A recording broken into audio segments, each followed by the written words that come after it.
What's up? What's up? What's up? What's up? How y'all doing? How y'all doing? Don't forget to like coming in and like going out. We trying to build an algorithm here. And don't forget to tell a friend to subscribe or you subscribe. Don't forget that we are doing the 1,000 sub challenge. Go to my community wall. Go to my videos, my live. You'll see the video of the 1,000 sub challenge. It'll give you the directions so we can help each other get monetized, guys. Okay. All right. Now listen, we're gonna dive right into this because I'm gonna tell y'all something right now. I wasn't gonna cover this story. I was not going to cover this story at all. First of all, I send y'all nothing but love. Enjoy your way because you guys deserve it, kings and queens. Thank you guys for supporting, and thank you guys that comes in on the replays and support the videos and the show. You guys are the true believers. You guys are the best. Okay.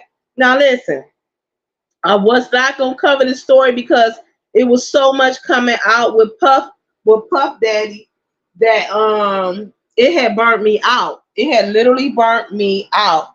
But it was something about this case. I said I got to dive into it. So we have the court documents here, and we're gonna go into it. Now, if I sound a little bit lethargic, there is a reason.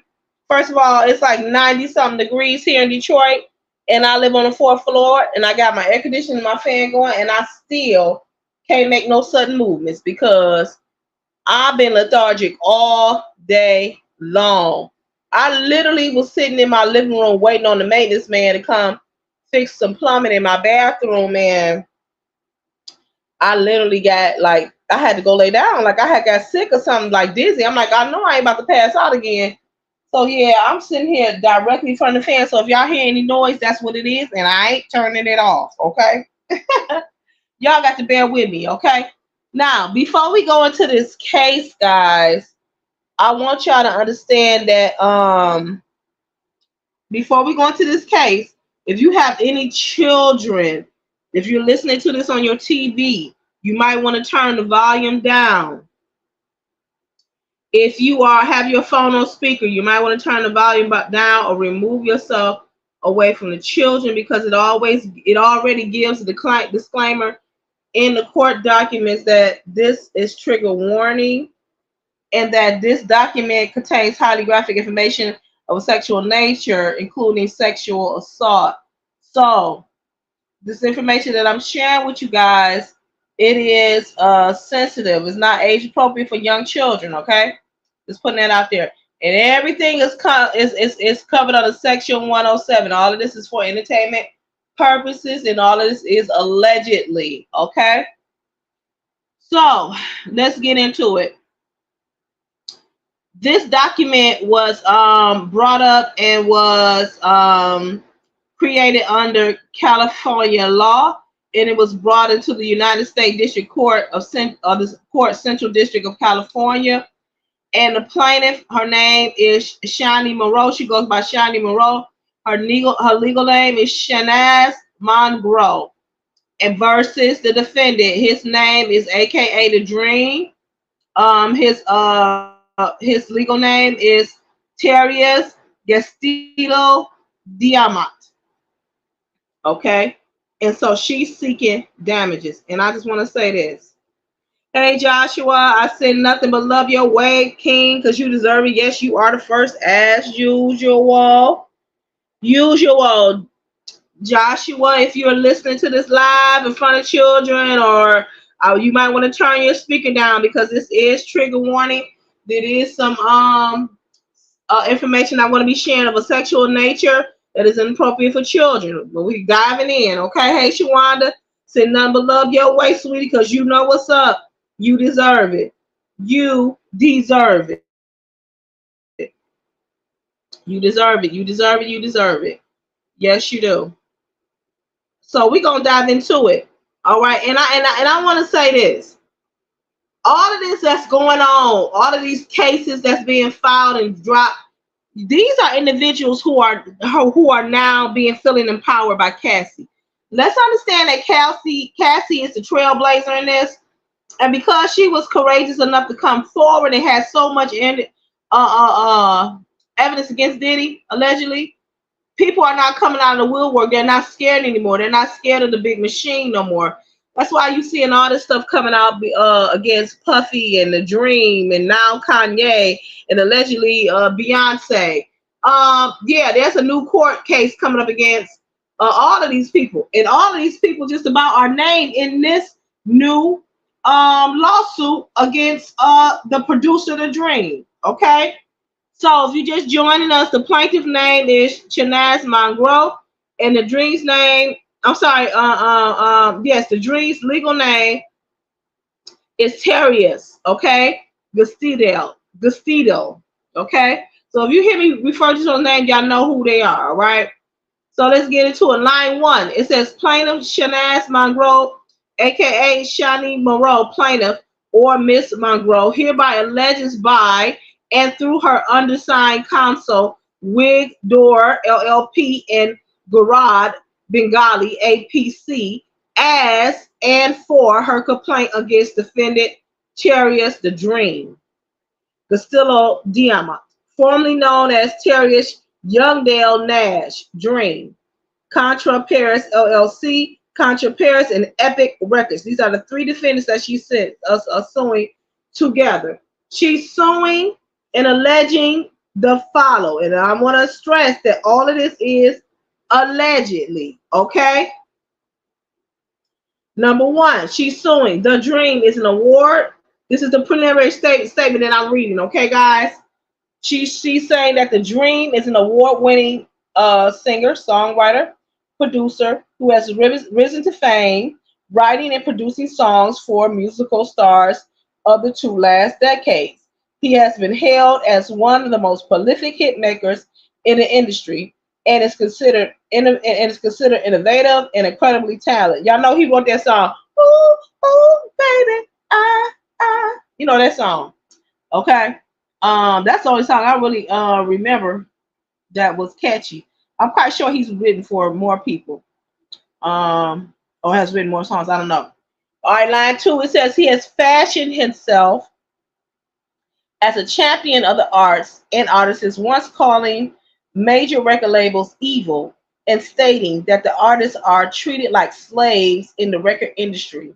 In 2014, Miss Chanaaz Mangroe, that's the plaintiff, she was 23 years old, working in the United States on an international visa from the Netherlands. So she's not from here. She's not a United States citizen. She's from the Netherlands, the lady that's filing charges against The Dream, hoping to land her big break as a singer and songwriter. When associates of The Dream reached out to Miss Mangroe via social media, she was thrilled. She immediately sent along samples of her work and was quickly invited to join The Dream and his partner, Tricky Stewart, in Atlanta. You know, Atlanta got a lot of things going on down there. I was just talking about Atlanta. Like, if I wanted to retire, I had said that was going to be one of my places to go retire, but I don't know. Far from being an amazing breakthrough opportunity, she imagined Miss Mangroe's experience with The Dream was nothing short of a prolonged nightmare. Under the guise of pursuing a legitimate record and publishing contract with Miss Mangroe, Dream lured young and vulnerable artists into an abusive, violent, and manipulative relationship. And, allegedly, this is what they're saying about Puffy. They're saying that he sold big dreams to these artists who are extremely talented, never made it in the most they did was maybe tour at some state fairs or maybe one little album, but he just made money. He just marketed them and made money from the advertisement and networks. The talent never saw the benefit of it, allegedly. So it says The Dream lured him into abusive, violent, manipulative relationships filled with physical assault, violence, sexual encounters, and horrific psychological manipulation. Wow. All of this allegedly is a residual from Diddy. I want y'all to understand this. Because they attacked him and they seem to be successful, everybody is coming out of the woodwork and they are attacking their essays. Attacking, but suing their essays. In both Atlanta, Los Angeles, Dream used his age and influence in the industry to manipulate young girls, young artists, into believing that they needed him to be successful and roped them into a world of false promise. To gain Miss Monroe's complete trust, he did the following: assuring her that he would sponsor the extension of her international visa, which is a big deal. And the reason why I can speak on that a little bit because I'm in the process of applying for my visa. And if you got your visa, you good. Everybody think, oh, I got my passport, I can travel. No, some countries require you to have your visa and passport. Now, if he telling her that I will give you the extension on your visa, that's a big deal. That means she can stay longer because most times with your visa, you only can stay 90 days in the United States, no longer than a year or 6 months. But if he's telling them that he's going to extend their visa, that's a big deal. That's a big deal. Okay. So he told her he would write blockbuster songs for her if she became part of his so-called sanctuary. Wow. Like he did for Beyonce and Rihanna, offering her lofty visions of recording and publishing contracts with major record labels, assuring her he would appropriately advocate for her and promising her she would open for Beyonce upcoming tour. Now, she got to be crazy. If you think he got that much clout to have her open up for Beyonce, and the girl believed it, like that to me, that's crazy. That is crazy. That's crazy. That is crazy. That is bananas, guys. That is bananas. Bananas. Bananas. Okay. So he promised her that she was gonna open up for Beyonce. That only makes sense. Okay. He offered her visions of recording and publishing contracts with major record labels. Promised that she would be on tour with Beyonce. He went as far as to force Miss Monroe to diet and exercise successfully to prepare for the tour that she never went on. In allegedly, in reality, Dream used Miss Monroe for his base desires, which manifested in violent sexual acts and vicious psychological torture. Wow. For example, Dream, the producer, the Dream allegedly locked Miss Mangroe in the dark room adjacent to a recording studio, violently having sex with her, then leaving her alone naked in the dark for hours on end, returning to again have sex with her and demand that she tells him that she loves him. Now, if that ain't sick, I don't know what is. If that's not sick, I don't know what is. I don't know. And they got an article in here, www.newyorker.com cultural comment. If you guys want to look at some supporting literature, they added it in the lawsuit. Okay. It says the Dream controlled all aspects of Miss Monroe's stay in the United States, including providing her housing, transportation, and food expenses. He kept a close track on her location at all times, calling and texting her at all hours to demand updates on her location, or even keeping his own key to Miss Mangrove's hotel room. Hey, Gertrude, I said nothing but love your way, sweetie Packers. Guess what, beautiful? You deserve it. You deserve it.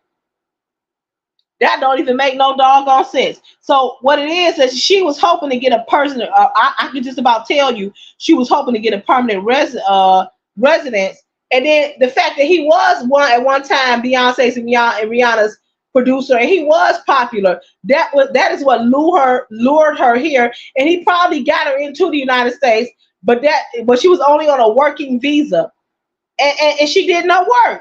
I don't know one song this woman did. This is so sad. This is sex trafficking allegedly to the max across the continent. Okay, so he forced her to drink excessive amounts of alcohol by roughly pulling her head back by her hair and pouring alcohol down her throat. The producer Dream frequently strangled Miss Mangroe during violent sex, sometimes with his hand and once using the collar of her dress. On multiple occasions, Dream choked Miss Mangroe so intensely that she almost lost consciousness. This, oh my God. Oh my goodness. Oh my goodness. Again, if you are around any children, please turn your speaker down. Dream refused to wear a condom and regularly, oh my God. I'm gonna give it to y'all the way it's given to me, but y'all know I'm only covering this because I'm a supporter of women, and this is, and I'm not even sharing everything that's out there, but I am going to share this, and I'm letting y'all know this is really, really sensitive information. This is viewer discretion advised. Okay, all right, we're moving on. Dream refused to wear a condom and regularly ejaculated inside of Miss Mongroe's against her protest. When he discovered she was taking birth control, he became enraged because he believed it is to be a sign of disrespect. She was forced to hide her birth control pills under a mattress. Dream berated Mrs. Mongroe allegedly while having sex with her, calling her ungrateful, and insisted that she praise him and declare her loyalty to him.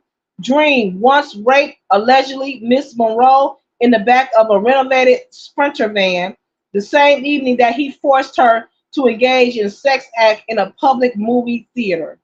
Oh my God. Disgusting. Disgusting. It's all about ego and control. I don't know what it is about the music industry. I don't know what kind of spirit has been loose in that industry, but these men think they can control. And there are some women who also are controlling and dominating and running all type of little sex rings too. It's ridiculous. It's ridiculous. Oh my goodness. Dream recorded Miss Mangroe doing sexual acts and used the instance and use the existence of the recording to threaten Miss Mangroe into silence. And I believe this is a template of what they do in the music industry.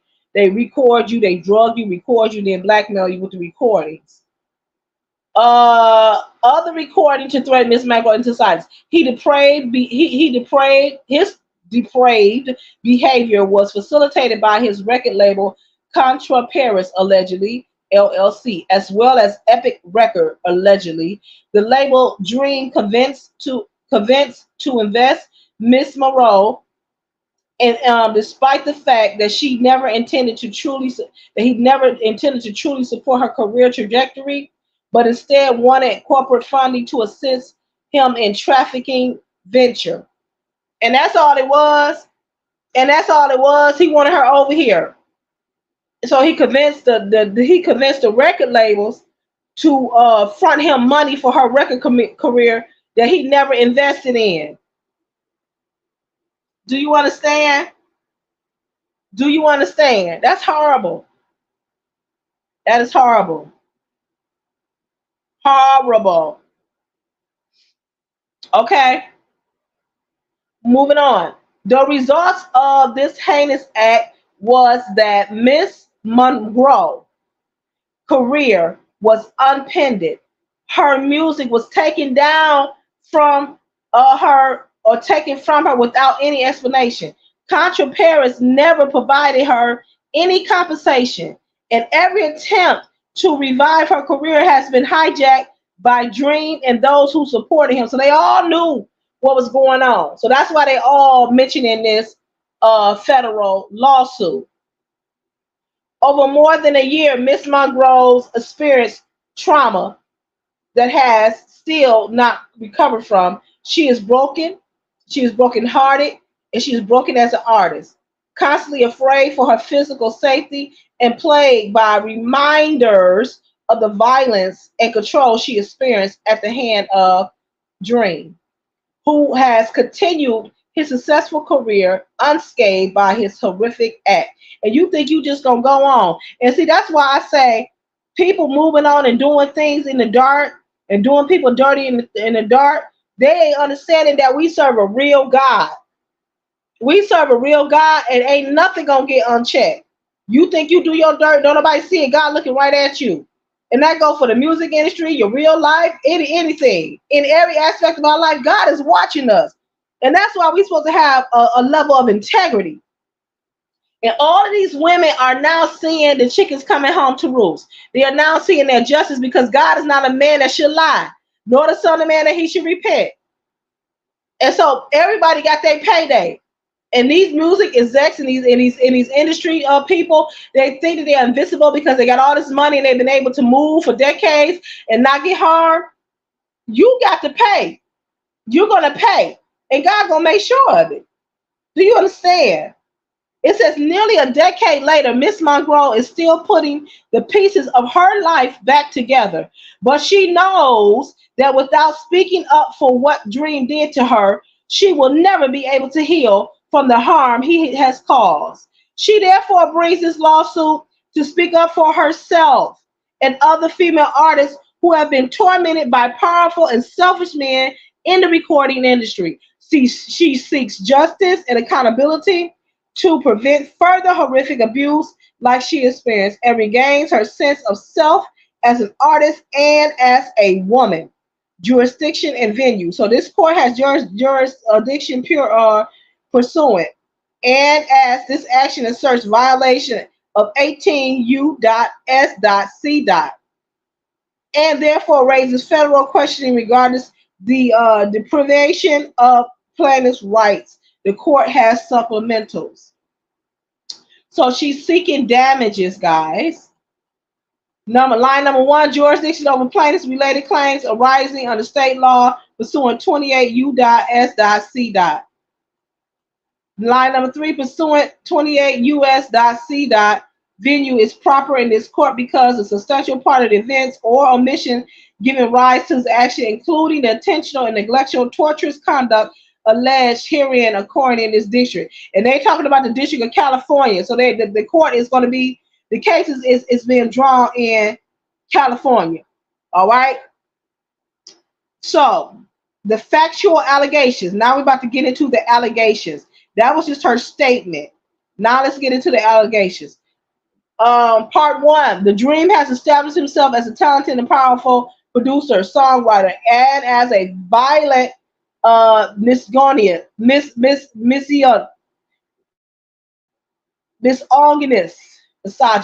Y'all pray for me. I'm talking about misogynist. It's misogynist. Sorry. Okay. Dream is a Grammy Award-winning singer, songwriter, and producer known for authoring songs of the most famous modern songs, including Rihanna's Umbrella, Justin Bieber's Baby, Mariah Carey, Touch My Body, Kanye's West, All of the Lights. He's also known as a go-to producer and songwriter for Beyonce, penning her hit song Single Ladies, Put a Ring on It, and Run the World. Those are some big hits, too. Those are some big hits. Those are some big hits. Okay. Partition is listed in all the credits on every album of Beyonce since 2008, including Beyonce's most recent Cowboy Carter. Wow. Wow. Wow. So he got some bread. His accomplishments earned him 8 Grammys and a nomination for newly credited category Songwriter of the Year at the 65th Grammy Awards. You might as well forget that. Okay, Dreams also recorded and released his own music on various other labels, including Def Jam Recording and Capitol Records. And it just goes on and goes on and goes on about his accomplishments. Okay, I want to get to the allegations. Mind you, this is 60 pages. All right. Okay, hold on. I want to. Okay, I'll give you a little bit more. It says the Dream has been married to multiple times and has fathered 9 children with 4 women. I did not know that. It says in 2010, while married to Christine, I didn't know he was married to her. In 2010, while married to singer Christina Milian, pictures of Dream and his assistants having an affair in the Caribbean leaked online.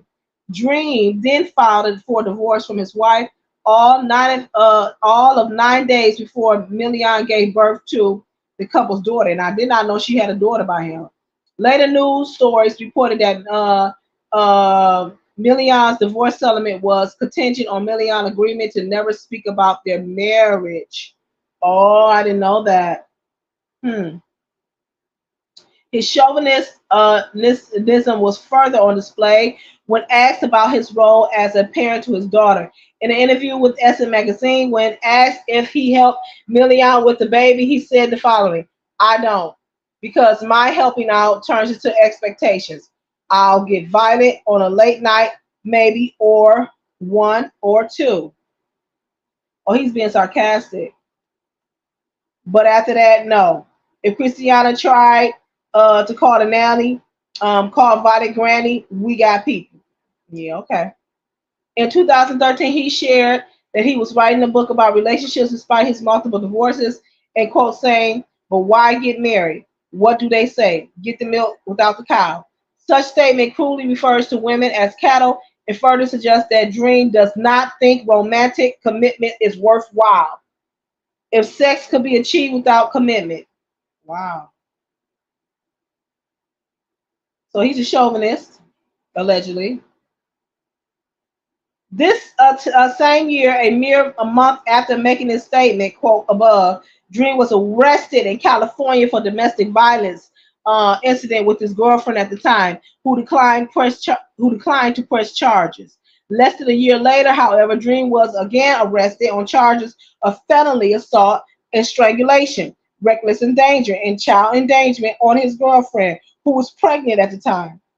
The criminal complaint alleged that Dream pulled and dragged his ex-girlfriend by the hair, choked her with a necklace she was wearing, kicked her, punched her in the head, and grabbed her by the neck, choking her again. His ex-girlfriend took photographs of the bruises. Dream left her. Those pictures showing bruises on her arm and scratches on her neck and wrist were publicly released by TMZ.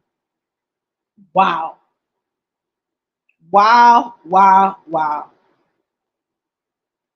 Wow, wow, wow. Outrageously, Dream publicly insisted that his girlfriend press charges to protect her immigration status. And ironically, Dream has been quoted in Rolling Stones as stating that no one takes the time to understand a man or the psychological impact on men, with men not being able to work as much as they did when I was small. That don't even make sense. What? Okay. It's not about equal or not, he goes on to say. He went on to ask, whoever thought that the weakest part of life would be masculinity? Oh,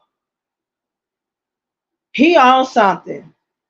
He is really on something. And to see him, you would think that he was so meek and timid, writing all those little lovey-dovey love songs. When the plaintiff was first connected to the dream, she only knew of his reputation, that he was famous and accomplished songwriter, and had not heard about his history of violence towards women. Those around Dream, however, and the business that supported his artistic endeavors were aware, I'm going to say it again, were aware of the violent, misogynistic, misogynist that successfully hid his true self behind his songs of female empowerment. I just said that. Miss Monroe is an extraordinary singer and songwriter and received an O-1B visa for her abilities in the art. Man, so she got a visa. Okay, she's permanent. Okay, Miss Monroe, raised in the Netherlands with a passion, love, and extraordinary talent for the writing of music and recording music. As a teenager, she began posting her songs on social media, developing a devoted following and catching the attention of several well-known producers around the world. In 2012, when Miss Monroe was just 21 years old, she signed a production deal with the U.S.-based production company, Shapiro Bernstein and Company. Incorporated as a songwriter. As a result, she applied for the O-1B visa for an alien of extraordinary abilities in the arts, extraordinary achievements in motion pictures or television industry.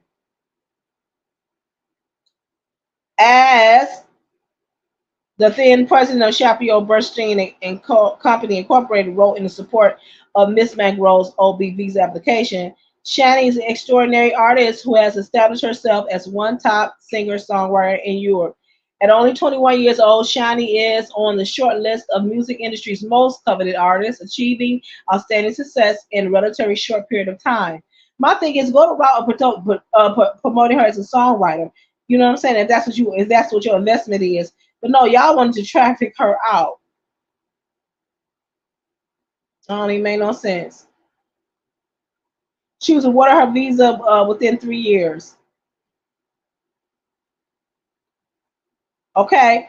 Dream and his team made false promises to lure Mangroe to Atlanta. In the late 2014, Miss Mangroe was considering her options once her OB visa expired by 2015. She knew that she wanted to focus on her own recording career. As a result, she was speaking to several well-known producers about potential next steps and sponsorship of her visa renewal. It was around that same time in late 2014 that the Dream's childhood friend and personal security detail Chris Garland reached out to Miss Mangroe.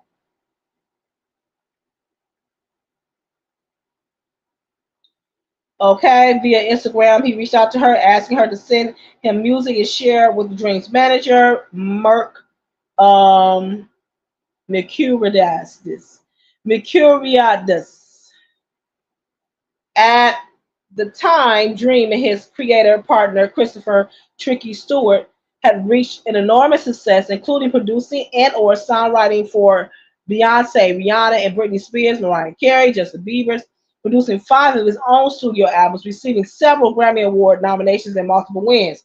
So, as a successful performer, songwriter, and producer, Dream seemed to like the perfect fit for Miss Mangroe, who was enormously talented in both performing and songwriting. Miss Mangroe was thrilled at the opportunity to get her music in front of the Dream, and so that was the bait. Oh, you about to put me in front of this producer who has worked with all of these famous people, who has these awards, and who has he probably said traveled the country and did tours and stuff. You know what I'm saying?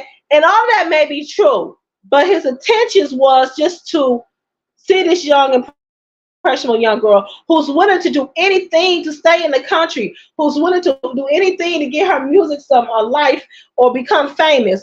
And he used that to take advantage of this woman. You understand what I'm saying? Had no intentions on bringing her career to a long term, a long lasting trajectory at all. This was all an elaborate catfish to traffic women, allegedly.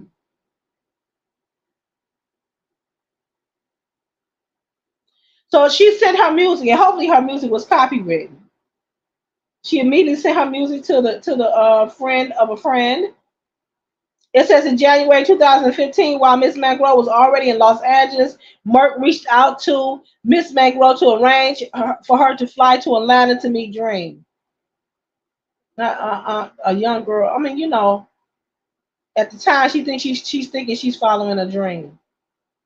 So she arrived in Atlanta on January 29, 2015, where Garland picked her up at the airport and told her that she will be meeting Dream at the club. First of all, I'm gonna need to meet you at a building, at your office, and not at a club that evening. And I'm gonna need to meet you in the daytime because Dream wanted to observe how she handled herself in a club atmosphere. Several hours later, Miss Mangroe met Dream, Tricky, and Garland in the front of the Gold Room Club. Miss Mangroe did not have any significant interaction with Dream while they were in the club, but she was told to get into Dream's car with him and Garland at the end of the night. Wow. While they drove, first of all, where's the conversation? Where's the get to know you? Where is show me your list of work? Where is that? All of this was unprofessional. While they drove Miss Mangroe back to her hotel, Dream discussed taking her to a basketball game the following day. When Miss Mangroe attempted to turn the conversation to getting into the studio, to record, Dream confirmed that she would have the chance to record during the trip. The next day, on January 30, 2015, Miss Mangroe went into the studio to record with Dream sound engineer Bart Scodell. I mean, not Scodell, Scodell.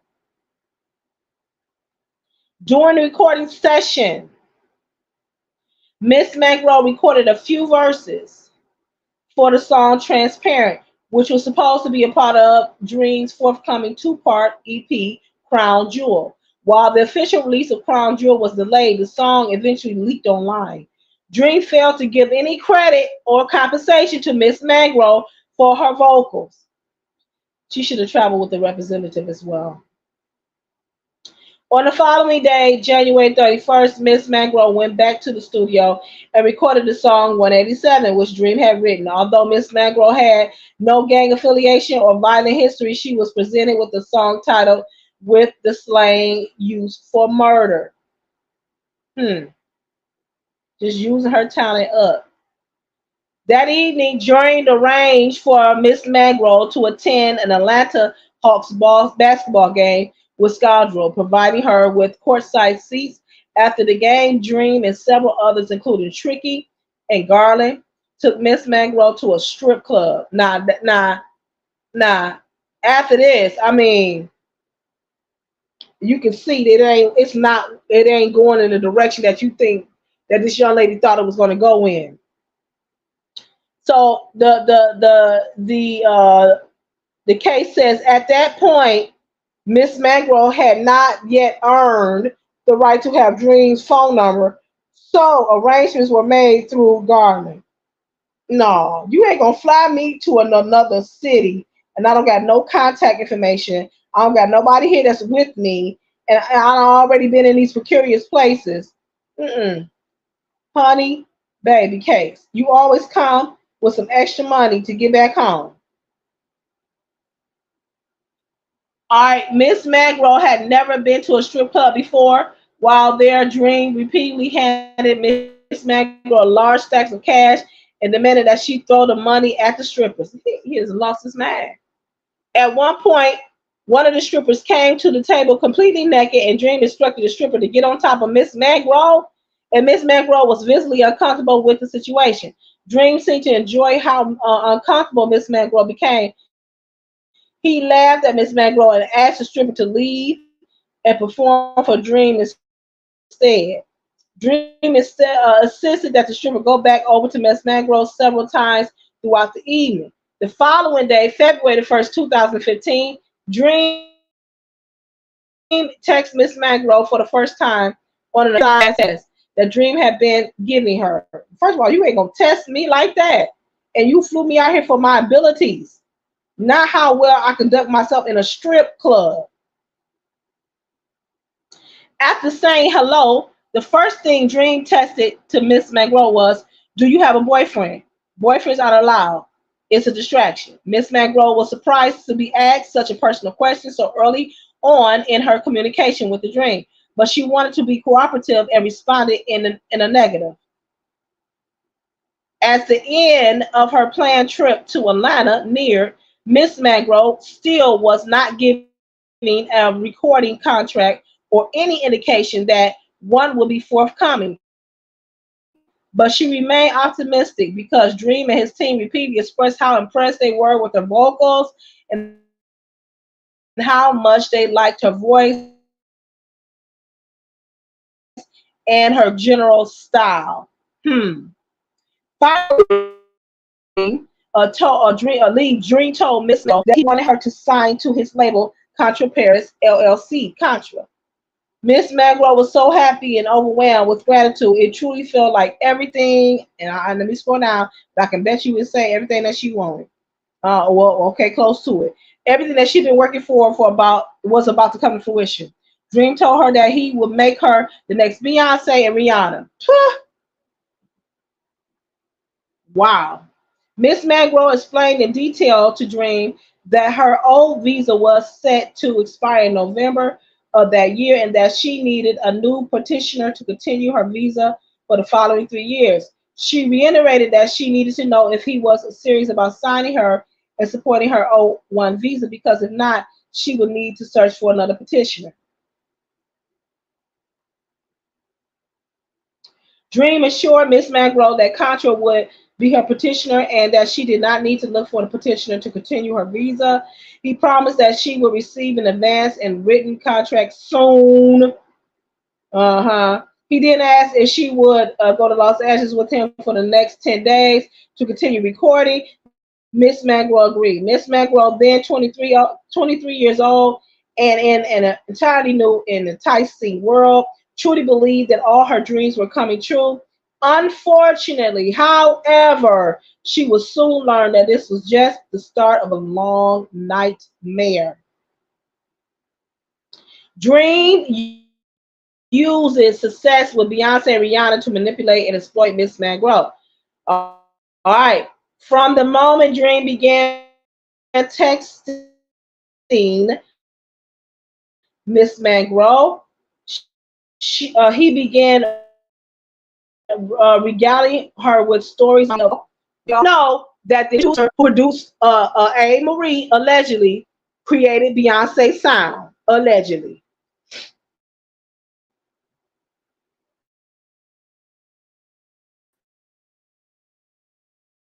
He helped create Beyonce and Rihanna and would do the same for her as long as he told her to do. Hmm. They go that control factor. You got to do everything I say do in order to be successful. Dream told Miss Mangroe in order to write songs for her, he needed to know everything about her, including everything that embarrassed her, upset her, angered her, and excited her for every single thought she had. He just wanted information to hold over her head. Perhaps sensing Miss Mangroe's hesitation and confusion, Dream said that was how true songwriters and producers needed to operate in order to write the right song for each artist. She's being manipulated.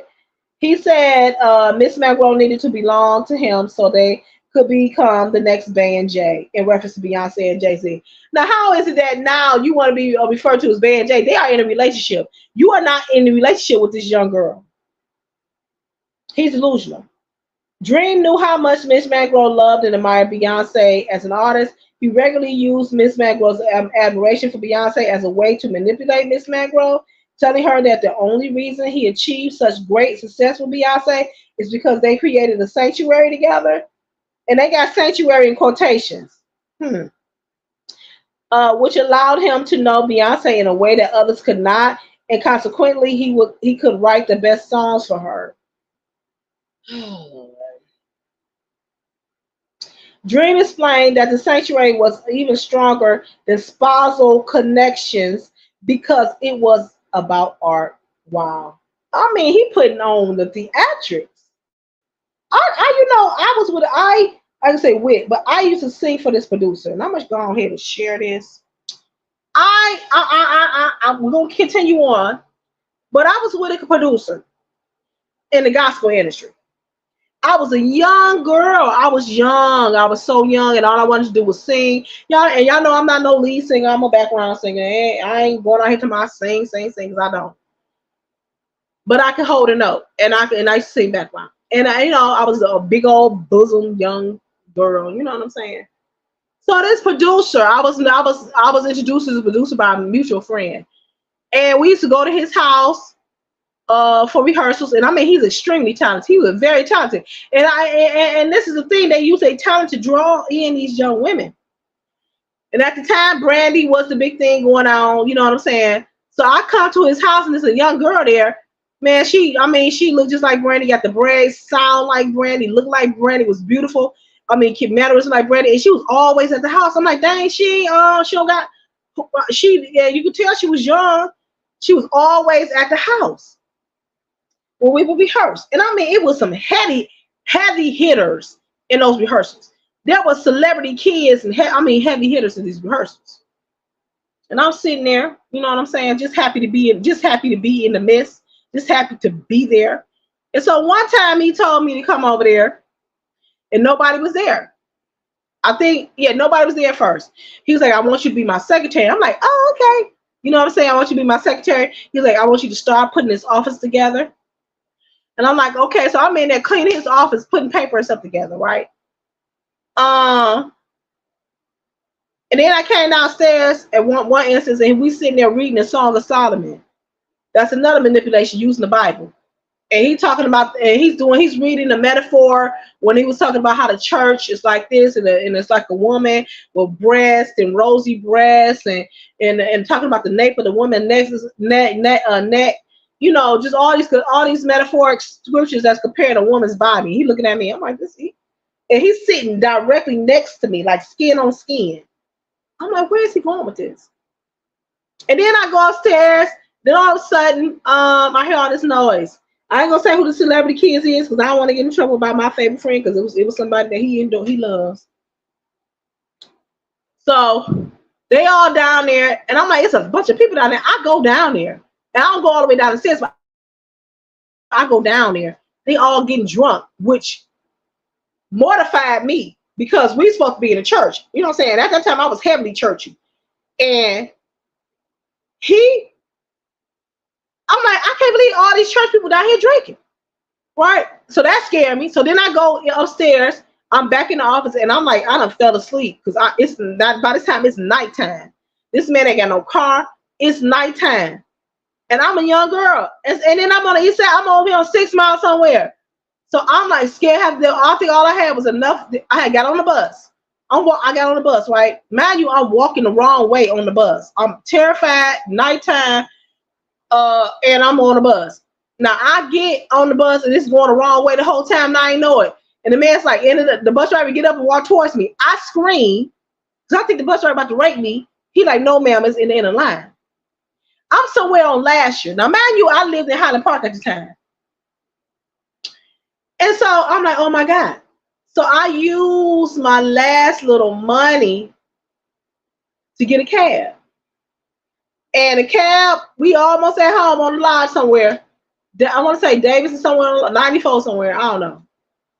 The cab run out of gas in the middle of the winter time. I'm like, oh my God, this is a nightmare. And I called, when I finally got home, I called my church friend. I told her what happened. They called that man and said, don't you ever have her over there, blah, blah, blah, blah, blah, because he was going to try something. But he used what I love the most to do to glorify God. I love to sing. He used that to manipulate me. You understand what I'm saying? Until this day, this man still reaches out. He still reaches out, talking about, I got some this and that. I got some this and that. I'm like, this is crazy to me. So I could see how this girl was manipulated by this. Okay? Let's go on into the case. It says Dream explained that a sanctuary was stronger than spousal connection. Okay? He said that his relationship with Beyonce was so close that he knew about Beyonce's pregnancy before her husband Jay-Z. For example, Dream tested Mangroe. Now they're going into the text messages. This is actual text messages that he's sending this young lady. He said, I need to know things you think embarrassed, that you would think or embarrassed about to the furthest extent. I want to be your better half of this goes where I think it's going. If this goes where I think it's going. Now he's gaslighting her like he gonna marry her. Dream reminded Miss Mangroe that she better be grateful that he was working with her because he was putting work on Beyonce's album on hold, and that if she wanted to reach the same level of success as Beyonce, she needed to become as closer closer to him than Beyonce. Now, first of all, you ain't putting off no work to work with Beyonce. That's some bull that you done fed her. You ain't putting no work. You ain't doing that. He said that meant that Miss Mangroe should ask, excuse me, should ask and follow his advice on everything and rely on him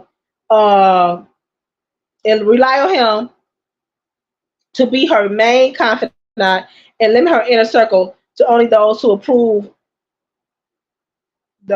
he approved of and trusted. Oh no.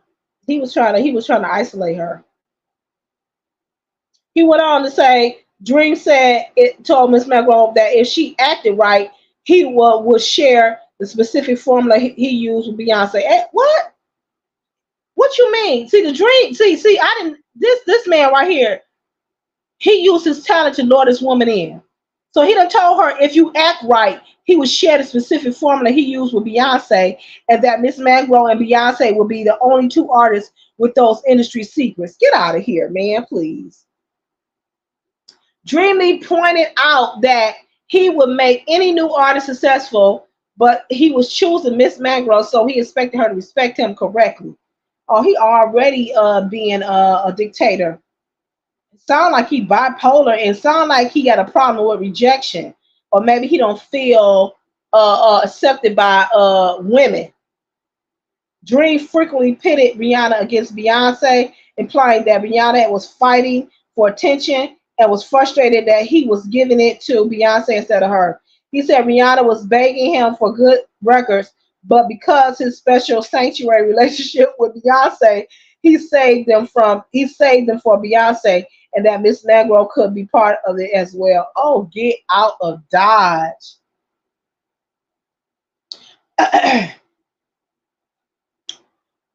Excuse me. According to the dream, excuse me.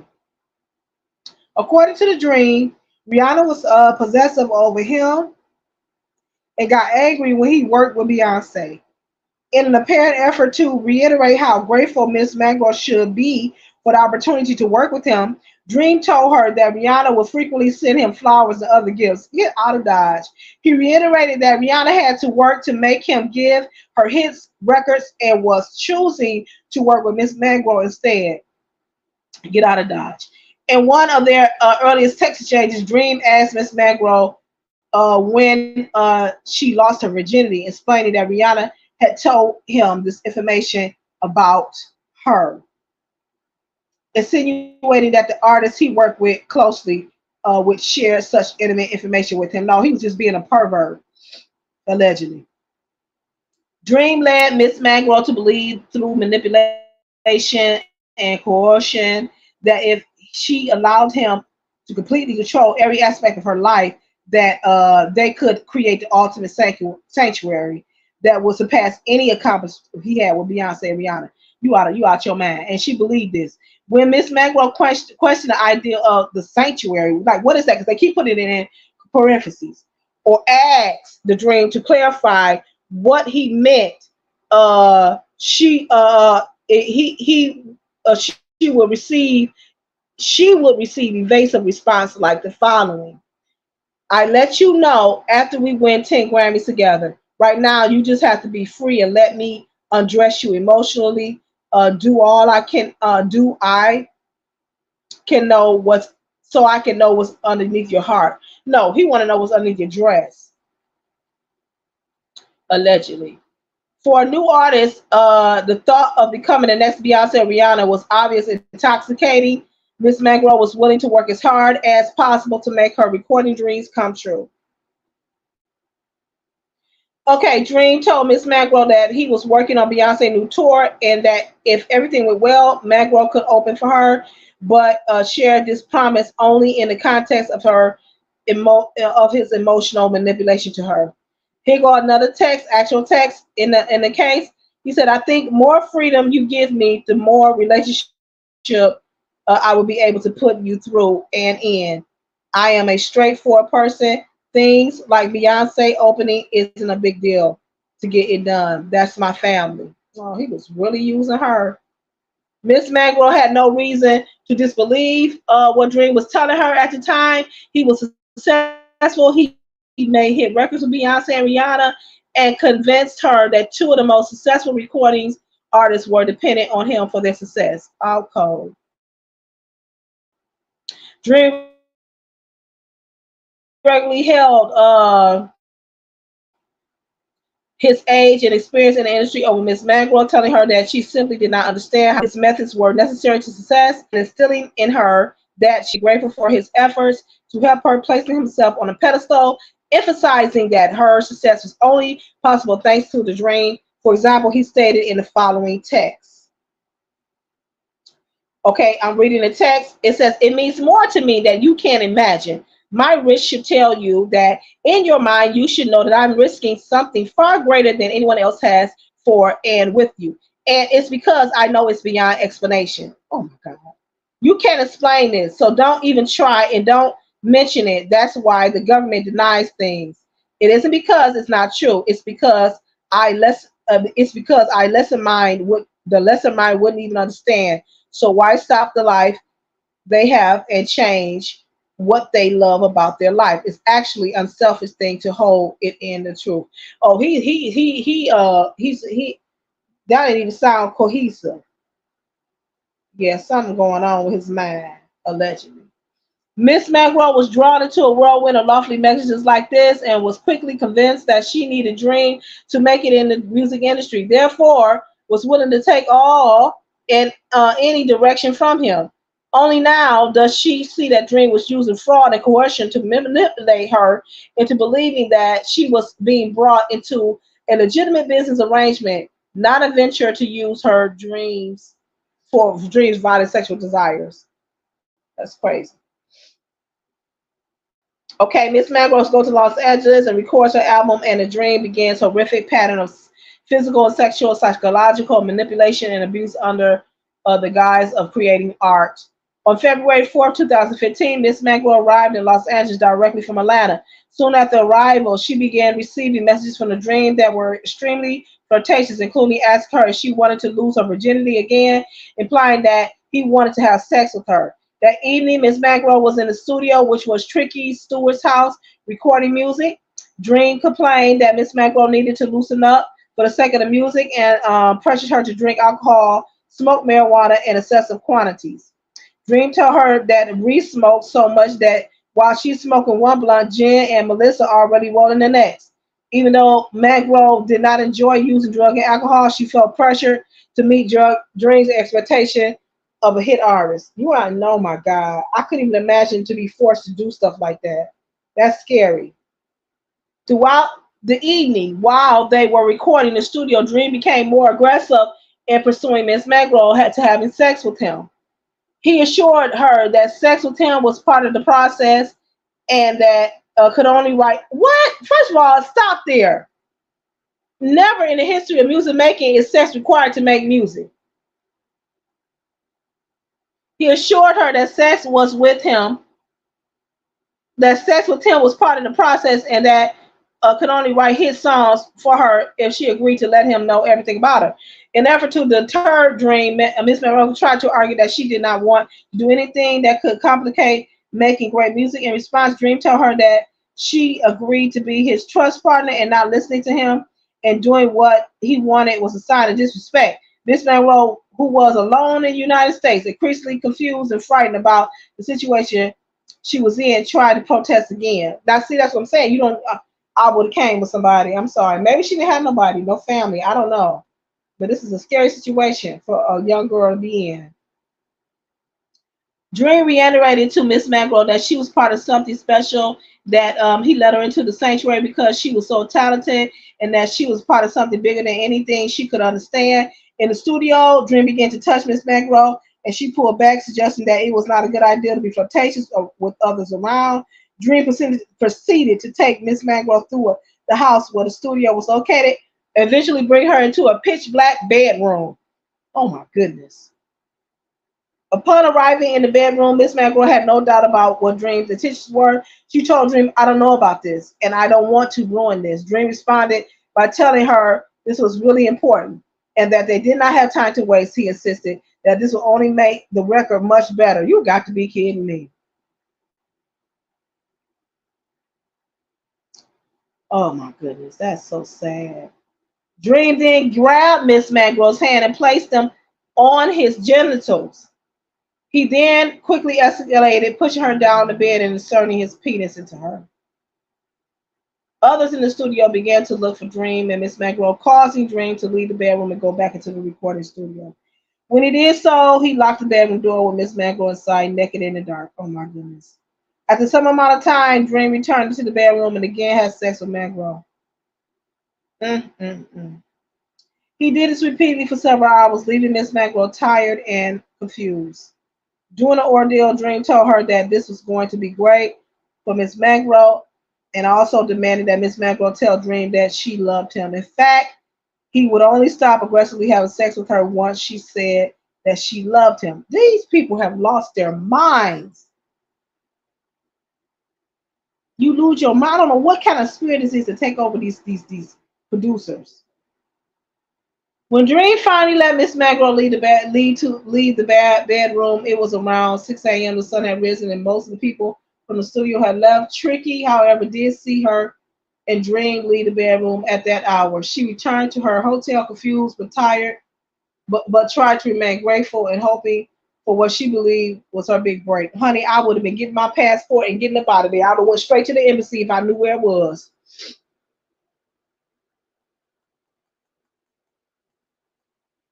Given Dream's pressure and insistence, Miss Mangrove felt it was useless to continue protesting. Instead, she tried to convince herself that it was consensual sexual interaction.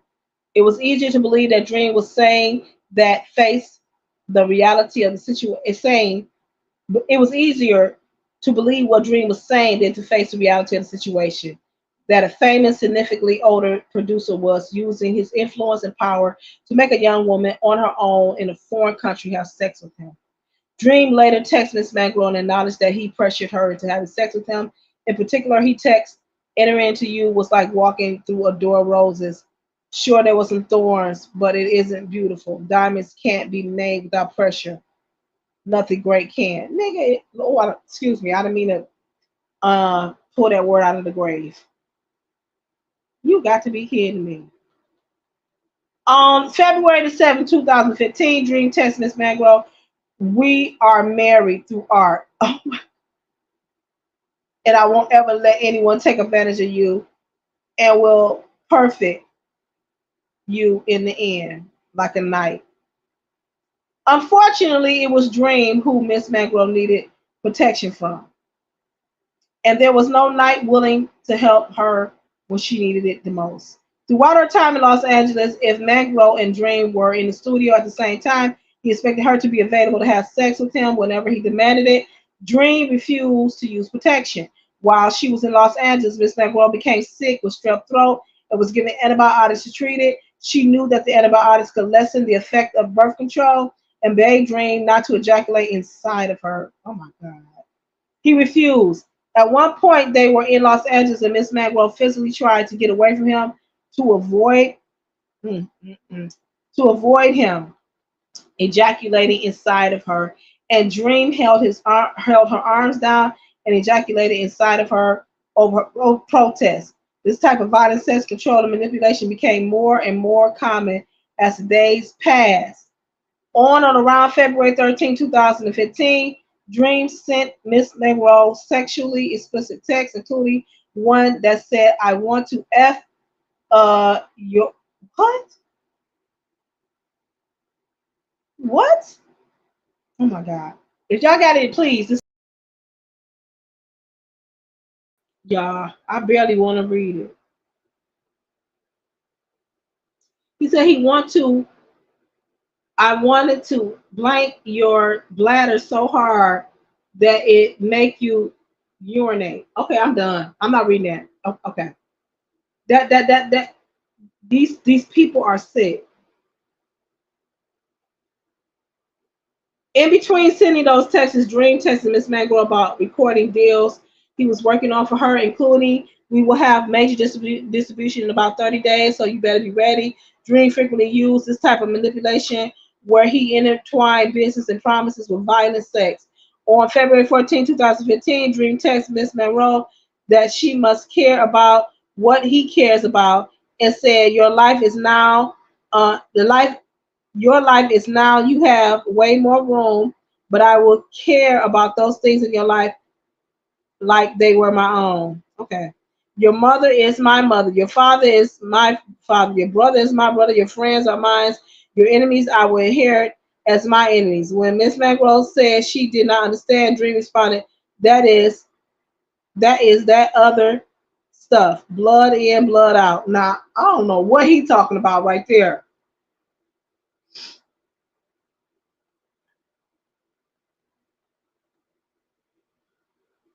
The following day, Dream left Los Angeles for work obligations and gave Miss Manuel permission to go home to Amsterdam as long as she moved to Atlanta within 4 days. Miss Manuel was in a precarious state at the end of the Los Angeles trip, so she was able to go to Amsterdam. Now, see, that's her ticket right there. From a professional standpoint, Ms. Mangrove felt incredibly excited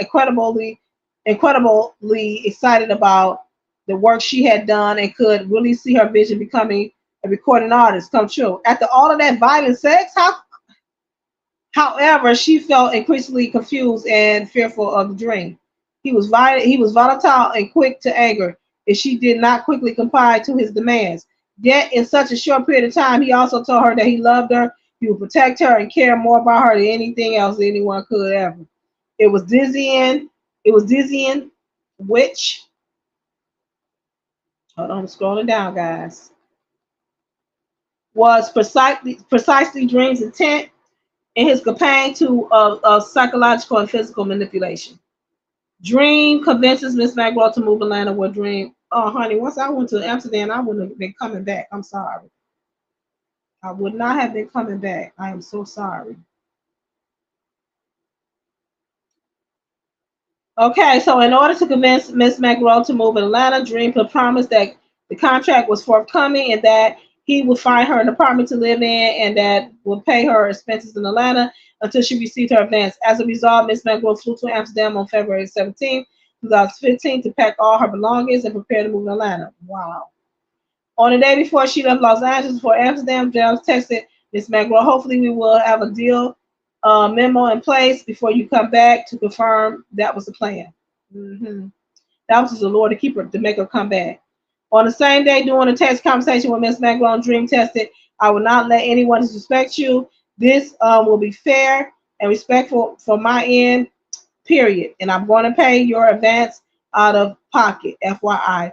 And it says, I also, other than Trick, Stewart, and Mark, should love to be involved in your management process. Before Miss Magwell could even respond to Dream's promise that her contract deal would be fair and respectful, Dream said, I need to see inside. Oh my God. He requested that he see inside of her vagina. And he said, as your man, now go in the restroom and pull your underwear. Oh my God. And take a picture. Oh my God.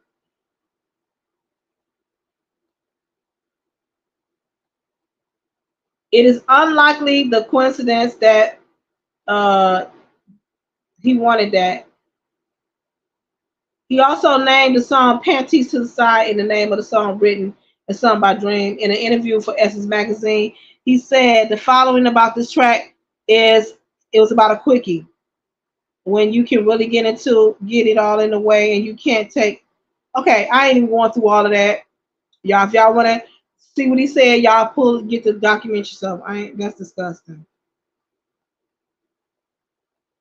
Because Miss Monroe is also a songwriter, she asked Dream whether the contract would include publishing deal as well. In response, Dream said he would love to do it all for her, and that he had already told Big John Platt, then the chairman or CEO of Warner Brothers and Chapel Music, once Miss Monroe was finished with the label, will get him to get her pub the shit into place. Dream told Miss Monroe to have her attorney put it all in the contract. Options were always to go with Dream. If there is a departure of Dream and Trick working together, this is referred to the key man clause. So if anything go down, she should be still attached to Dream. That's what he's saying. So on February 19, 2015, Dream text to Miss Monroe, you belong to me now. I'm your mother, your father, and everything. When Miss Monroe arrived to Atlanta February 21st, Garland picked her up from the airport with a gun sitting between the SUV. He told Miss Monroe that she needed his protection because Atlanta was a crazy place. She discovered later Garland was often carrying Dream's gun because Dream had pending domestic charges and was not permitted to have a weapon. Miss Magro was put in an isolated residence inn, which was not within walking distance of anything. It did, however, allow Dream to come and go. Oh my God! Not even an apartment. You put her in a what? A residence inn. Dream's ex-girlfriend Lydia Name filed a police report in 2013 alleging that Dream strangled and physically assaulted her while she was pregnant in April 2013. The case was dismissed in March 2015. Presumably, Dream was not permitted to carry a weapon while the case was pending. Oh, okay. As it pleased, as he pleased without detection. So he was able to go without as he pleased without detection. Dream had his own key to Mangrove's room and reminded her that he could stop by any time and frequently did into her hotel room with little or no notice. Miss Mangrove could not drive. Oh my! She couldn't drive and was relying on Dream for money for all expenses because she had not yet received her contract in advance. Was essentially trapped in a resident inn unless Garland took her somewhere. Ain't that something? I don't know. She was like, "How did I get here?" She occasionally used Uber. Garland reiterated that it was a safety concern and that Dream expected him to that Dream is expecting him to transport her. Garland made sure to let Miss Mangroe know how closely he was watching her when she took Ubers, as he would ask her why the Uber driver took a certain route, whether the driver was trying to talk to her, and how much he spoke to the driver. So my thing is, she was always being watched. Dream became, and see who was doing all of that. That's why I say it's so many enablers that they would have to track down. Man, it's so many enablers that's on so many producers' payrolls is ridiculous, and watchers and handlers. Dream became increasingly controlling after Miss Mangrove moved to Atlanta. He told Miss Mangrove that she needed to check in with him every day. She needed to be available to him whenever he called, and that she could depend only on him for anything that she needed. Mm. Miss Mangrove was no longer allowed to attend events or go to clubs, which with Dream. She was expected to stay in a hotel unless she was recording or at the gym. Gardner regularly texted her to ask what she was eating, telling her to go to the gym while making unannounced visits to check on her. Dream forced Miss Mangrove to change her social media handle to include references to Contra Paris and regularly demanded that she remove certain posts from social media, thereby further isolating her from the outside world. I couldn't believe this. And at this time, I think she was in her 20s. You in your 20s and you trapped in a resident inn hotel and you can't drive and can't go nowhere. Miss Mongo had to beg to go to the studio. She was never given a schedule. Instead, she was just expected to prepare to go whenever she was called. When she asked Dream if she could go to the studio, he chastised her and called her a brat. He would tell her that she had to stop thinking about only herself and that he was important. He was an important producer who was working with a lot of important people, and that he did not have time for her nagging about getting into the studio. It was not at all what Miss Magwell expected after being in the studio nonstop during the first week to Atlanta and Los Angeles. Everything felt different once she committed to living in Atlanta and was under Dream's complete control. This is crazy, and we only halfway through the lawsuit. In the beginning, in between berating Miss Mangrove, Dream continued coming to her hotel meeting her in the studio whenever he wanted and demanding sex. He also began doing walkthroughs of her hotel room to look through all Miss Mangrove's belongings, including her medication. He got angry when he discovered that Miss Mangrove was taking birth control pills and demanded that she throw them away. According to Dream, it was a sign of disrespect to try to prevent pregnancy by him. Miss Mangrove, who had no desire to be pregnant at the time, began hiding her birth control pills under the mattress. Not surprisingly, Miss Mangrove had a pregnancy scare shortly after she arrived in Atlanta. Dream sent Gardner to buy a pregnancy test, and when it came back negative, Miss Mangrove let Dream know via text. He immediately called Miss Mangrove, screamed at her for almost an hour because he said it was an insult to him that she was happy that she was not pregnant. In the very early morning of February the 25th, 2015, while at a Triangle Sound studio, Dream piled Miss Mangrove with alcohol and marijuana and forced her to have sex with him while he recorded it. Miss Mangrove, it's like all of them are playing by the same playbook, man. Miss Mangrove was highly intoxicated and tried to stop Dream from recording, but he refused. The next day, Garner told Miss Mangrove for Miss Mangroe that for a skinny girl, she had nice curvy thighs. Wow. It was the first time Garner had ever made a comment about her body. While she had no way of knowing whether that she was while she had no way of knowing whether that was a coincidence, it certainly seemed designed to send a message that Dream shared the unconsidered sex tape she was humiliating. Dream would later regularly use recordings to threaten Miss Mangroe that he could share this with anyone he wanted. Now you see how nasty and wicked it turned. Oh, that's okay. Allegedly, it says Dream insisted that Miss Mangroe tell him that she loved him. She regularly had to send him texts expressing how grateful and thankful she was for him in order to avoid being seen, screamed at for being a brat. Yeah, that was all about ego and him being narcissistic, allegedly. She was also expected to regularly buy him flowers to express her gratitude. First of all, she couldn't even leave the hotel. So where was she gonna get the flowers from? Pluck them out the field? Dream began having Garland call Miss Mangroe at all hours of the day or night to assure she was in a hotel room. If Miss Mangroe was sleeping or unavailable for any reason, Dream would get infuriated. Dream and Garland also began monitoring the food that Miss Mangroe ate and how often she worked because the Dream thought she had gotten too thin and wanted her to be more curvier. He's crazy, specifically suggesting that she could change her body in anticipation of the Beyonce tour. That never happened. He promised this young girl that she would go on tour with Beyonce and that she would be able to open for her.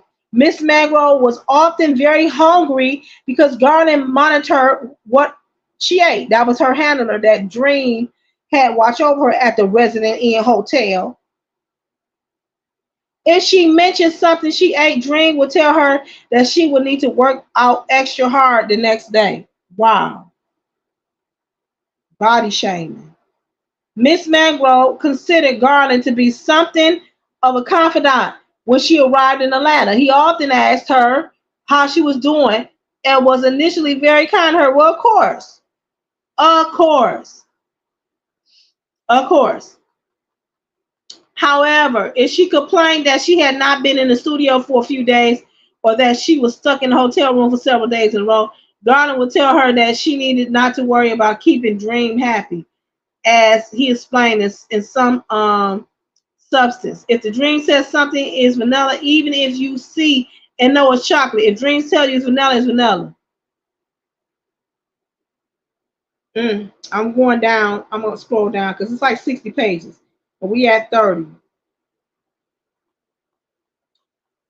Let's see.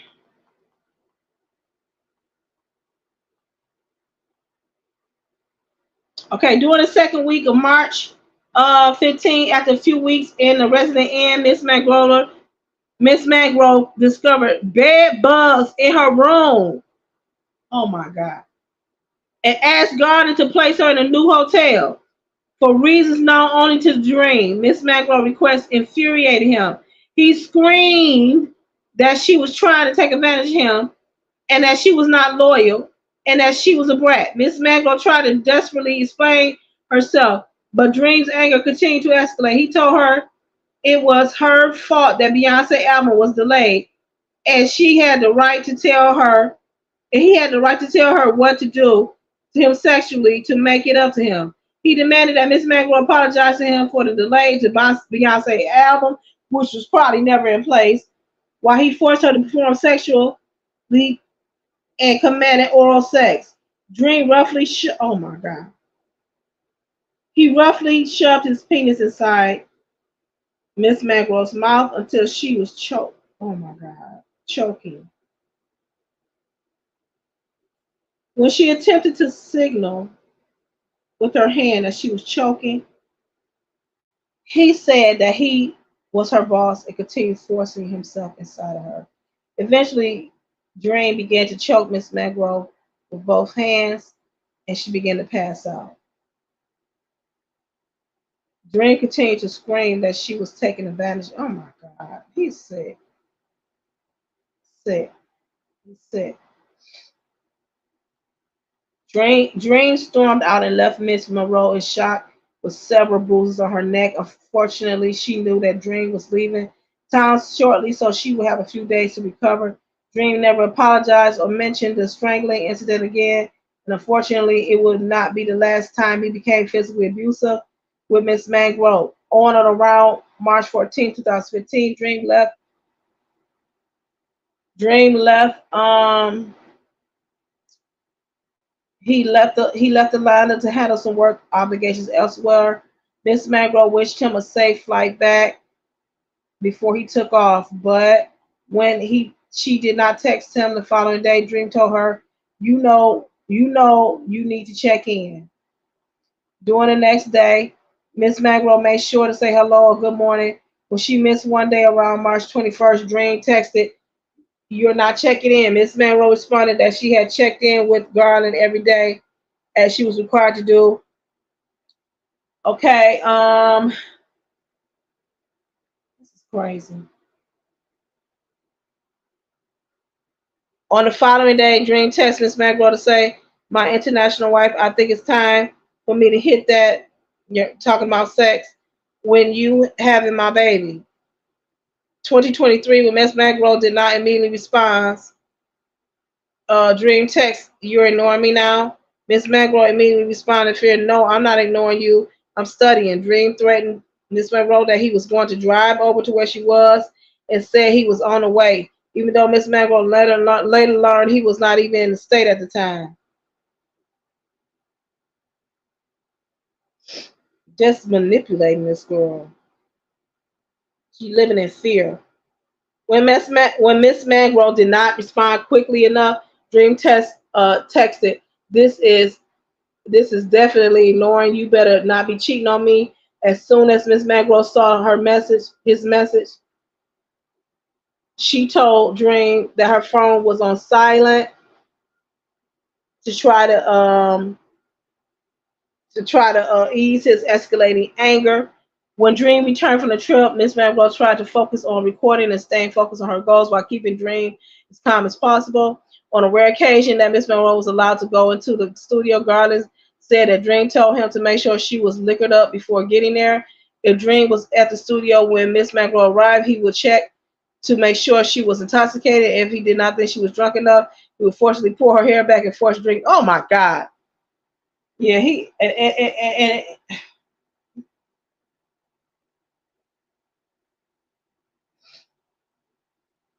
Miss Monroe wore a hair ponytail, wore her hair in a ponytail. Dream would roughly yank her hair back and pull her hair tie. Miss Mangrove became so isolated and dependent on Dream for food and shelter in such a short period of time that it became increasingly difficult for her to comprehend reality of her situation. Miss Mangrove signed to court Contra Paris and Epic Records. What kind of? And then the executives should know something's going on with this girl. In or around 2015, Dream told Miss Mangrove that Antonio L.A. Reid reached out to him about signing her to Epic Records. Dream said he would handle all the negotiation with Epic, refusing to include Miss Mangrove and insisting that any questions she asked him to get a better understanding of the situation were disrespectful. At around the same time, Miss Mangrove was staying at a new hotel that provided a driver who would take guests to destinations with short distances. This was the first time Miss Mangrove had any freedom to control when and where she could eat. She often asked the driver to take her to get food and got to know him a bit. After several weeks, the driver expressed concern for Miss Mangrove because he said she was always alone. She never left the hotel except to get food, and she did not appear well. Even the driver could see that. So how come the record executives couldn't see it? It was the first time Miss Mangrove had any real contact with anyone other than Dream and the people surrounding him. She felt embarrassed and ashamed that the driver could tell something was wrong. Miss Magro knew that her physical and mental state was deteriorating and was trying to figure out a way to get back home until she had her recording contract in place. She believed in place that she believed could protect her from Dream's control and abuse. No, especially given that most of her time was spent alone, just waiting for Dream or someone from his team to tell her she needed to be in the studio. Dream, who was married, had a child on the way in 2015, so he was more distracted than unusual. Miss Mangroe used that time to ask if she could leave for a few days to visit her mother. Dream told her that she could only go home if she left all her belongings with Garland.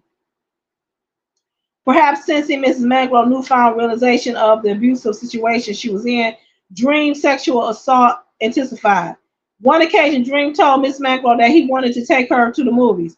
When they arrived there, there was another man in the theater who they did not know. Dream demanded that Miss Mangrove perform oral sex on him while the man watched. She said no. Dream got angry and forced Miss Mangrove to have sex with him in the theater while the man presumably watched. It was a physical, painful encounter. If this is all true, he going to jail. Oh, he gonna have to pay. On the same evening, Dream took Miss Mangroe to a parking lot of a Triangle Sound Studio, of Triangle Sound Studios, in his Sprinter van, which had been remodeled as a tour van. With at the gated lot, Dream told Miss Mangroe they were not actually going in the studio, but instead asked her to leave and enter the van from the separate entrance. At a different time, he did, seemingly to attempt to keep his plans a secret from others present at the studio. Once in the van, Dream locked the doors and pushed Miss Mangroe into the dark back of the van.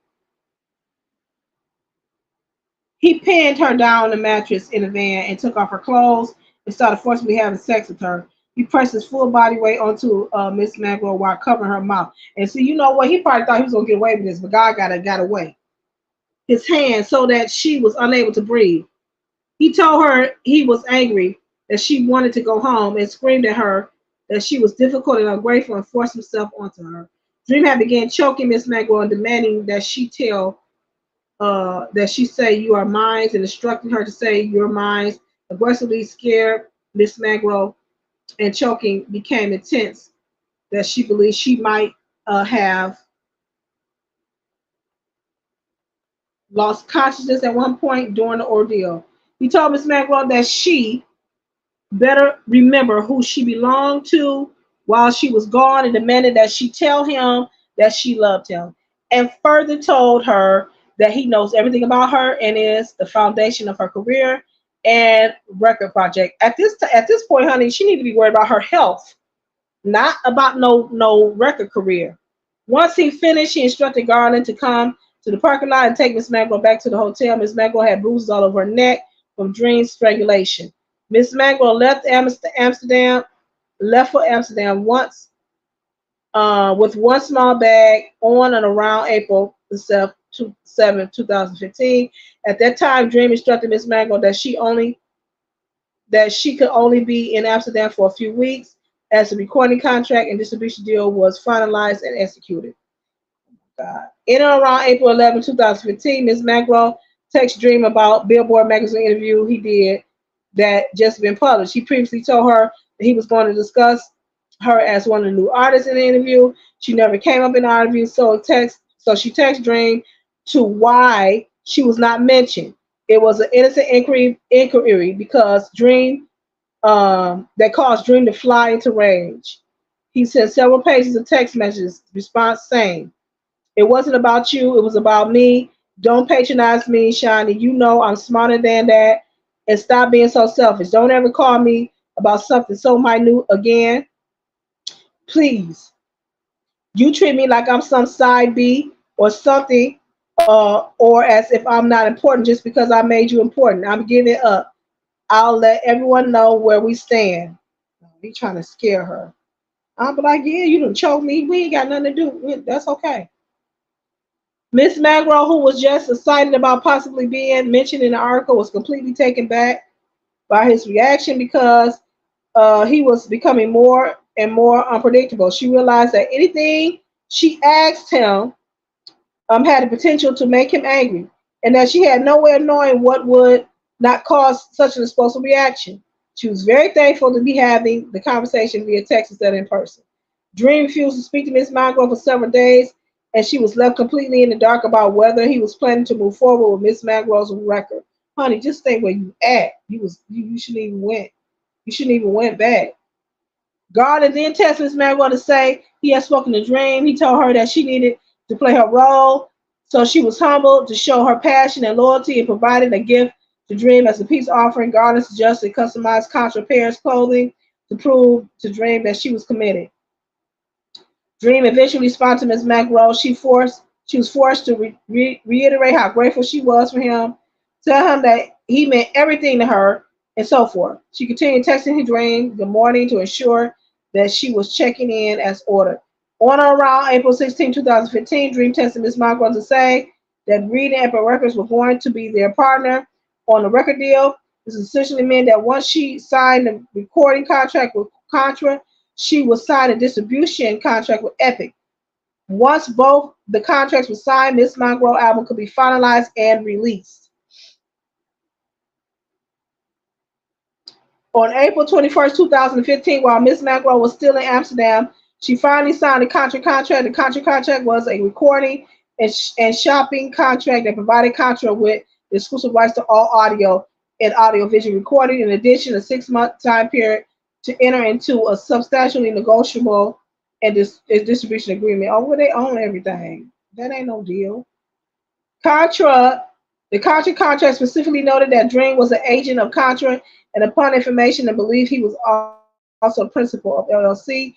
On May 1st, 2015, Ms. Mango then signed Epic Record contract. On the same day, Dream texted Ms. Mango, "It will always be mine, not what? It will always be mine, not just yours. Vagina, all of you. You're my heart." Dream maintained complete control over communications concerning Ms. Mangrove's deal and Epic. He refused to connect her to anyone directly or even include her in the emails, text change with the executives from major record labels she was now signed to. Ms. Mangrove meets representatives from Epic, and Dream becomes jealous and possessive and violent. Miss Mangrove had returned Miss Mango had a return ticket booked to Atlanta for May 12, 2015. She texted Dream to confirm her that he wanted her to return on a date, but given that his son was just born a few days early, he told Mango that he would let her know when to return to Atlanta. Finally, in late May 2015, Miss Mango was told that Reed and Joy Abargi, former executive vice president of A&R and Epic Records, wanted to meet her in person. She returned to Atlanta and on around May 26, 2015 to prepare. Dream told her to practice to practice three specific records for the meeting. Married the Game, 187 in a row. However, when they got to the studio with Reed, Dream began playing for the song Cream, one that Dream specifically refused to send her to allow to practice, in efforts to embarrass and sabotage her in front of Reed. Wow.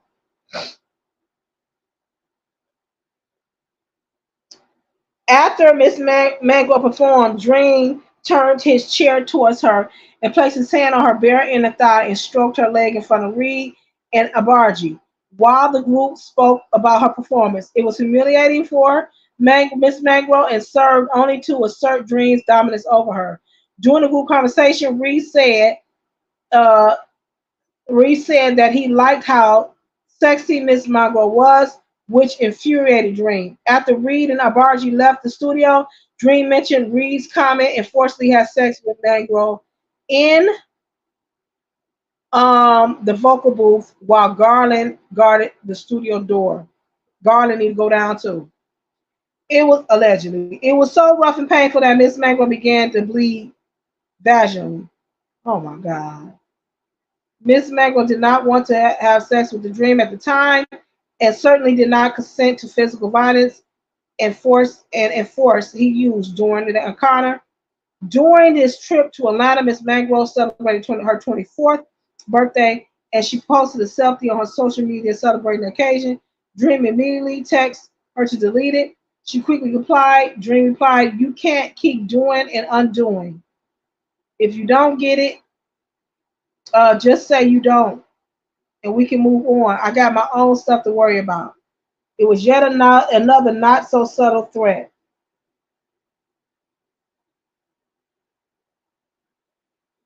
Okay, so she understood that drink could destroy her career. Miss Magwell flew back to Amsterdam on and around May 29th to await further details about her next step. On and around May 19th, Epic wired Miss Magwell $35,000 advance. It was only then Miss Magwell was provided with a compensation for the work she had been doing for Dream since January. And it was only $35,000. Miss Mangroe was told that Dream and Tricky both received $150,000 upon execution of the contract. Oh my God. Mm, mm. Miss Mangroe remained extremely confused about the next step, but became afraid to ask Dream about any scheduling questions because she took that as a sign of disrespect. She reached out to the sound engineer, Schedule, to ask if he knew anything about the schedule. She told Scotto that Dream told her that they were going to finish the recording, that they was going to finish recording the album in Las Vegas, but that she was not given any time frame despite trying to figure it out. Scotto confirmed that Dream said the same thing to him and said, "We're not allowed to ask about timing, right?" That's what he said to me, too. Vegas wondered. When, if I hear anything, I'll let you know. Miss Magwell responded, "Yes, I will let you know too." It's crazy, right? I don't know anything about my album. I was supposed to get a schedule, and I got nothing. Miss Magwell also started asking Dream more questions about Beyonce tour because he continued to regularly tell her that she was prepping for it.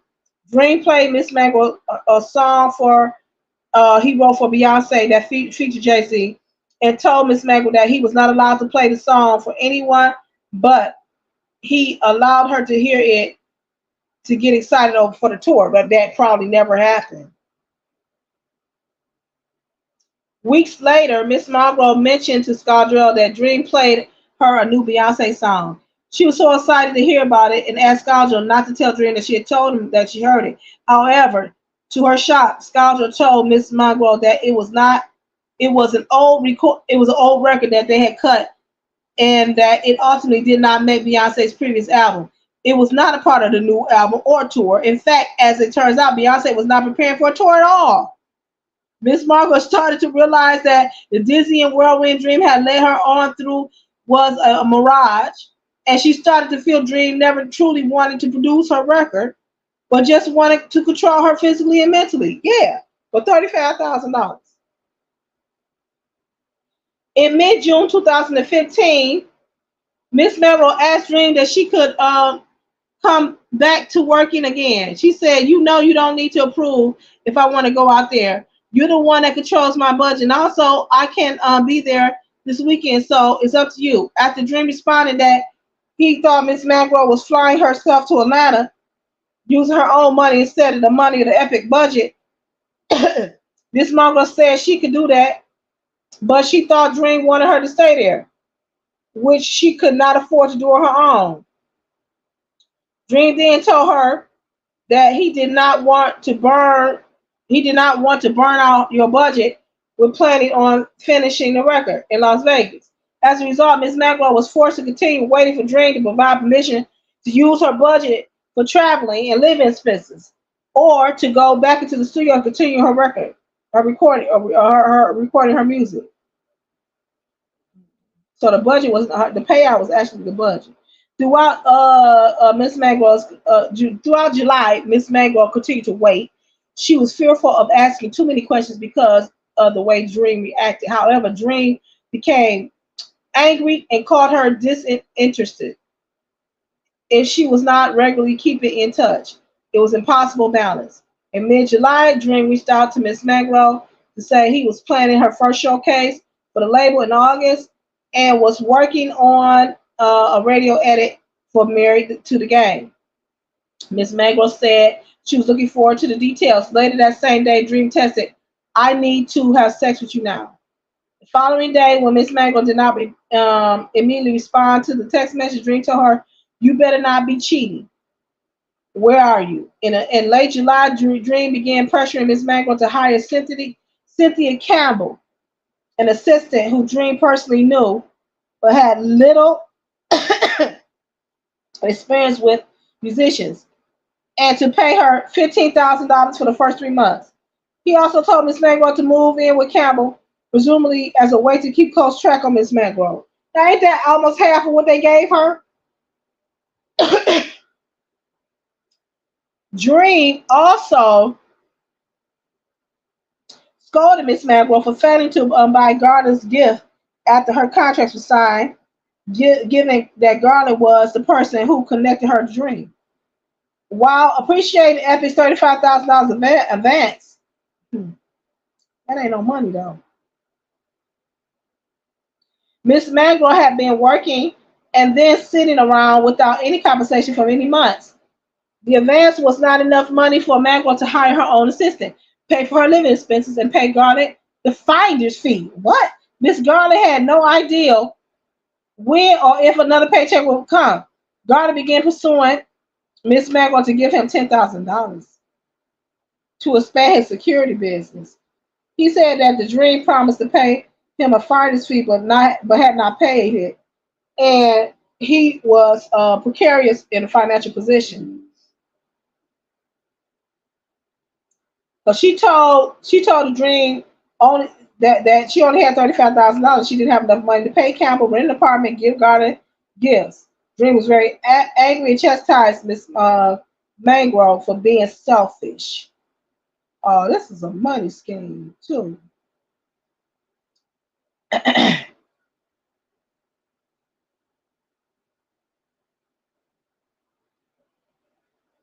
I'm just scrolling through because it's just more and more the same thing.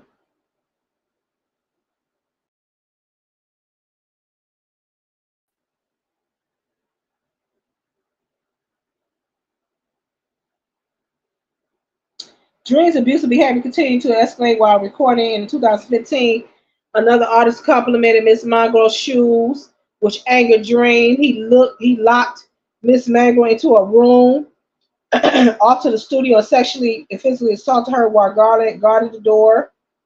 On one occasion, Miss Mangrove and our epic Erica Culture joined Dream and Miss Mangrove in the studio. During the session, Culture personally witnessed Dream pulling Miss Mangrove's hair tie and pulling her hair back, opening her mouth and forcibly and pouring vodka down her throat. Culture also saw Dream touch Miss Mangrove's body while in the studio. When Miss Mangrove caught Culture's eye, she mentioned to her, asking if she saw what just happened and suggesting she was uncomfortable. Culture brushed off Dream's violent actions. Culture also saw explicit sex text messages between Dream and Mangrove during the session, leaving no doubt she knew what Dream's true intentions was with Miss Mangrove. Dream told Mangrove that he got his gun license back and he could start carrying his own gun. In a show of violence, of machoism, Dream, Garland, and other arranged for Dream's multiple firearms to be returned to him in the parking lot of Tricky Studio by the means of parking two cars next to each other. And then they passed the weapons to Dream, allegedly.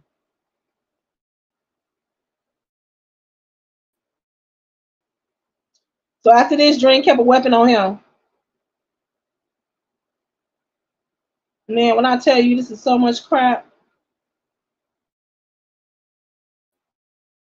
escalating to the point to where it became increasingly difficult to hide from the people he was regularly flying into a rage and everything. Dream seemed so obsessed over Mangrove's alleged lack of gratitude and the fact that she refused to use her small advance to buy Garland and others gifts and hire friends.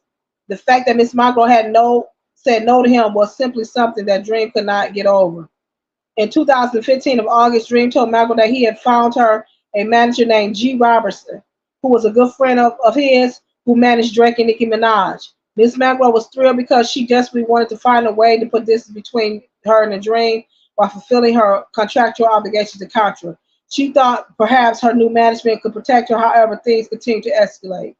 On or around 2015, Dream told Miss Mangroe to meet him in the studio. Miss Mangroe went to Silent Studios, but Dream did not show up. The following day, Dream texted Miss Mangroe, I don't feel like we have the same interest for others, and I dropped something yesterday and waited on you and didn't hear a word. We had a good ride, but truthfully, I can't do it for you, and it's lopsided. Miss Mangroe responded that she was there. He never showed up. Dream said he was at Red Zone Studios and that she should have known to ask which studio and not assumed it was Silent Studios. He then said, please text after this and have whoever else contact me from now on. Thank you, good night, and you're welcome. He then continued, don't contact me about anything about this album, and if you want to have a respectful conversation with me, I'll let you know when I get the time, but now it's not the right time. That's crazy.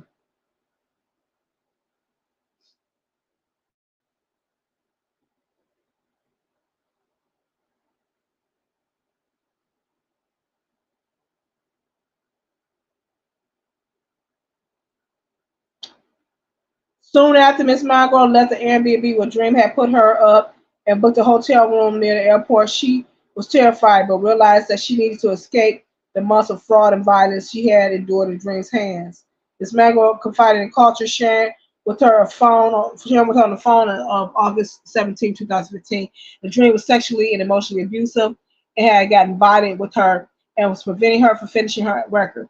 At first, Culture said it said that as a woman, she understood and would take care of Miss Monroe. Within an hour, Culture had spoken to Dream and told Miss Monroe that she needed to figure out a way to work with Dream again, despite being told of the pattern of abuse that she had endured. That's crazy.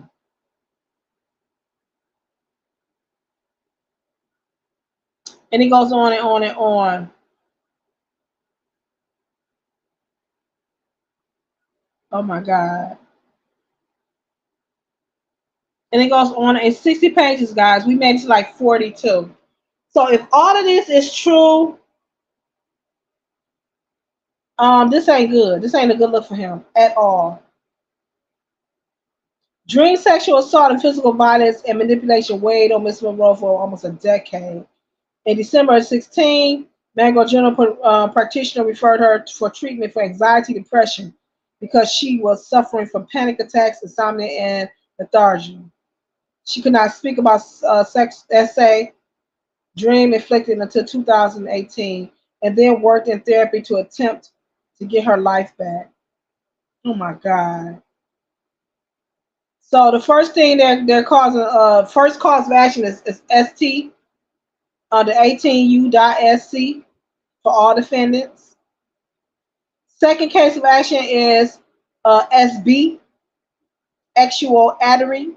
I'm just, I can't say the word, against defendant and the dream. Third case of action is R, against defendant, the dream.